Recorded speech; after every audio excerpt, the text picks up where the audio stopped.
ಇದು ಮೋದಿ ಅವರ ಚುನಾವಣೆ ಅಲ್ಲ, ಸನಾತನ ಧರ್ಮದ ಉಳಿವಿನ ಚುನಾವಣೆ ಅಂತೇಳಿ ಬಿಜೆಪಿ ಅಭ್ಯರ್ಥಿ ಪರವಾಗಿ ಪ್ರಚಾರ ನಡೆಸುವ ಸಂದರ್ಭದಲ್ಲಿ ಶಾಸಕ ಬಸನಗೌಡ ಪಾಟೀಲ್ ಯತ್ನಾಳ್ ಹೇಳಿಕೆ ಕೊಟ್ಟಿದ್ದಾರೆ. ಇದು ಮೋದಿ ಅವರ ಚುನಾವಣೆ ಅಲ್ಲ, ಸನಾತನ ಧರ್ಮದ ಉಳಿವಿನ ಚುನಾವಣೆ ಅಂತ ಹೇಳಿದ್ದಾರೆ.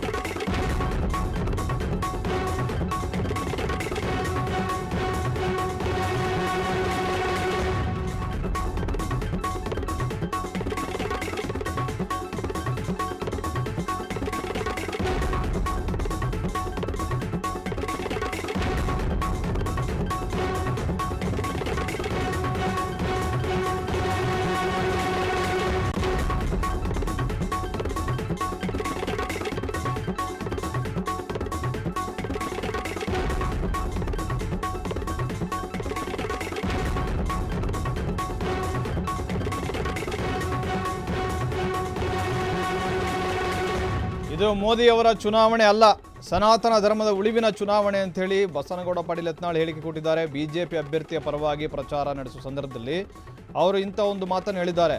ಎಲ್ಲರೂ ಕೂಡ ಇದು ನರೇಂದ್ರ ಮೋದಿ ಅವರ ಚುನಾವಣೆ, ಮೋದಿ ಅವರು ಪ್ರಧಾನಿ ಆಗಬೇಕು ಅಂತ ಇದ್ರೆ ಇವರು ಹೇಳ್ತಾರೆ ಸನಾತನ ಧರ್ಮದ ಉಳಿವಿಗೋಸ್ಕರ ನಡೀತಾ ಇರೋ ಚುನಾವಣೆ ಅಂತ ಹೇಳಿದ್ದಾರೆ.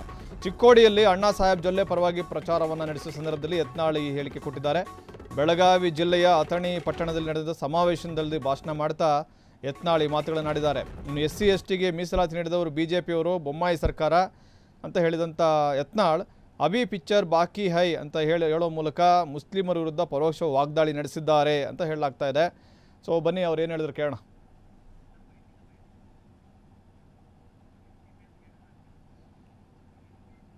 ಓಕೆ, ಚಿಕ್ಕೋಡಿಯಲ್ಲಿ ಹೇಳಿರುವಂಥ ಮಾತುಗಳಿದು. ಅಣ್ಣಾ ಸಾಹೇಬ್ ಜೊಲ್ಲೆ ಪರವಾಗಿ ಯತ್ನಾಳ್ ಪ್ರಚಾರವನ್ನು ನಡೆಸಿದರು. ಅಣ್ಣಾ ಸಾಹೇಬ್ ಜೊಲ್ಲೆ ಅವರು ಹಾಲಿ ಸಂಸದರು ಕೂಡ ಇದ್ದಾರೆ.